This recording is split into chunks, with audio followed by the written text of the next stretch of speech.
Et notre histoire du jour est celle d'une jeune étudiante française. Elle s'appelle Louise Gage, elle a 21 ans et elle a entrepris de créer une base de données regroupant les histoires de tous les déportés du convoi 64 partis vers le camp d'Auschwitz en 1943.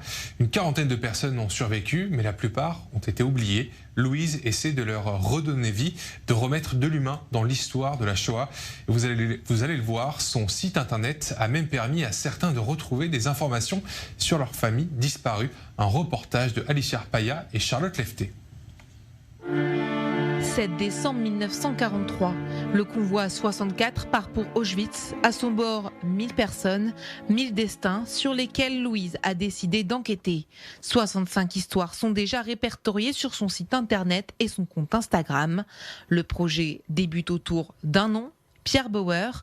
Louise travaille pour un article sur ce déporté, mais très vite naît l'envie d'aller plus loin, de raconter toutes les histoires liées au convoi 64. C'est une partie de l'histoire qui m'intéressait beaucoup parce que c'est très mystérieux, on n'en sait pas beaucoup, c'est des gens qui ont été totalement oubliés et je voulais vraiment pouvoir faire quelque chose pour leur redonner vie, pour qu'on ne les oublie pas, parce qu'il y a beaucoup de gens qui ont de la famille encore aujourd'hui, qui se rappellent d'eux ou pas forcément, mais il y en a beaucoup qui n'ont pas du tout de famille, qui ont été totalement oubliés. Un projet fastidieux qui passionne depuis maintenant 2 ans cette jeune fille de 21 ans. Je sais que je suis assez jeune pour commencer ce genre de choses, mais je pense que c'est l'âge où il faut commencer parce que c'est tellement long et ça prend tellement de temps que je pense que c'est un projet qui va durer une vie en fait. Au-delà des recherches d'archives, Louise cherche aussi les témoignages des familles. Super, bienvenue, merci beaucoup. Malka a été une des premières personnes contactées par la jeune fille. Ça, c'est mes grands-parents. Ses grands-parents, mais aussi sa tante et son père furent déportés dans le convoi 64. Seul son père, Sam Bauer, est revenu des camps. Aujourd'hui décédé, Malka a repris le devoir de mémoire de cet homme en intervenant à son tour dans les écoles. Le projet de Louise la touche particulièrement.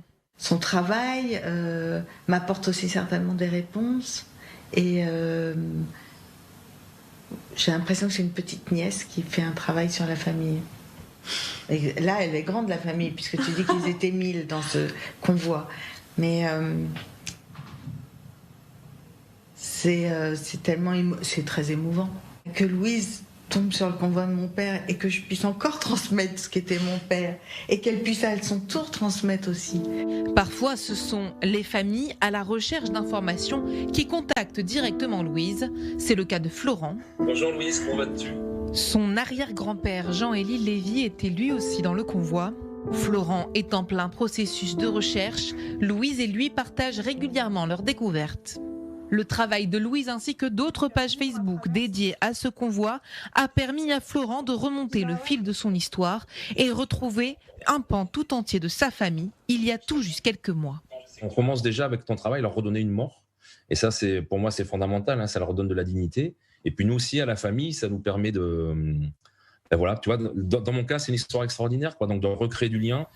Louise a pour l'instant retrouvé la trace de 300 noms. Son objectif, arriver un jour à redonner vie aux 1000 déportés du convoi 64.